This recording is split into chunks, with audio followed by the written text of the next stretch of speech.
লোকসভা নির্বাচনের আগে বড়সড় ধাক্কা খেল প্রদেশ কংগ্রেস।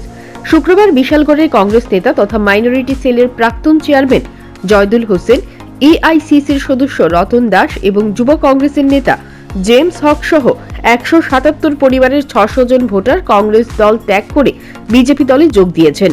শুক্রবার বিজেপির রাজ্য কার্যালয়ে আহুত এক সাংবাদিক সম্মেলনে এই যোগদানের কথা জানিয়েছেন বিজেপি সভাপতি রাজীব ভট্টাচার্য। জয়দুল হোসেন কংগ্রেস ত্যাগ করায় বিশালগড়ে কংগ্রেস দল আরো দুর্বল হয়েছে। একজন আইনজীবী হিসেবে দীর্ঘদিন ধরেই বিশালগড়ের দলকে সাংগঠনিক দিক দিয়ে শক্তিশালী করেছেন জয়দুল হোসেন।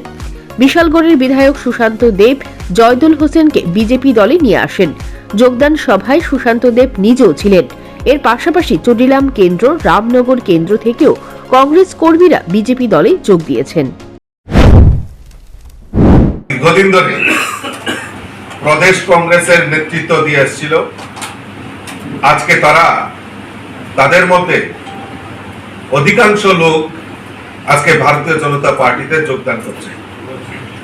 তাদের মধ্যে অন্যতম আমাদের অ্যাডভোকেট জয়দুল হোসেন, যিনি এক্স চেয়ারম্যান ত্রিপুরা প্রদেশ কংগ্রেস মাইনরিটি ডিপার্টমেন্টের, উনি আজকে আমাদের পার্টিতে যোগদান করছেন।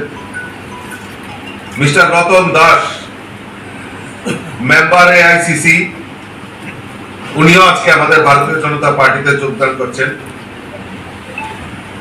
জেমস হক, যিনি x coordinator all India Congress committee minority department, উনি মিজোরামেরও সংগঠনের হিসাবে দায়িত্ব ছিলেন।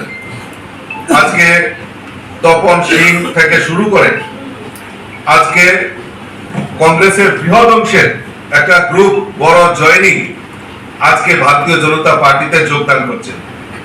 টোটাল 177 ভোটার, প্রায় 177 ফ্যামিলি, প্রায় 600 ভোটার আজকে ভারতীয় জনতা পার্টিতে যোগদান করছেন। তার মধ্যে বাদারঘাট, চরিলাম, বিশালগড় এবং রামনগরের অধিকাংশ কংগ্রেস কর্মীরা, সমর্থক এবং লিডাররা আজকে আমাদের ভারতীয় জনতা পার্টি। লোকসভা নির্বাচনকে সামনে রেখে সিপিএম এর সঙ্গে মিতালি করতে পারে কংগ্রেস দল। এই মিতালি কিছুতেই মেনে নিতে চাইছে না একাংশ কংগ্রেস কর্মী।